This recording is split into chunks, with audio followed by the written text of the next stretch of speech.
Tired of complicated crypto conversions and missing out on impulse buys? Today, we're bridging the gap between your crypto and everyday spending by showing you how to add your Binance Card to Apple Pay in under 90 seconds. First, make sure you have the latest version of the Binance app installed on your iPhone.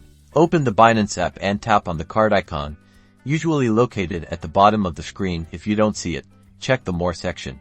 Now, find your Binance Card. Once you've selected your card, look for the Add to Apple Wallet button and tap on it. It might be directly displayed or under Card Management options. You'll be redirected to Apple Wallet. Here, you'll see your Binance Card image and Apple Pay's terms and conditions. Review these carefully and then tap Agree to proceed.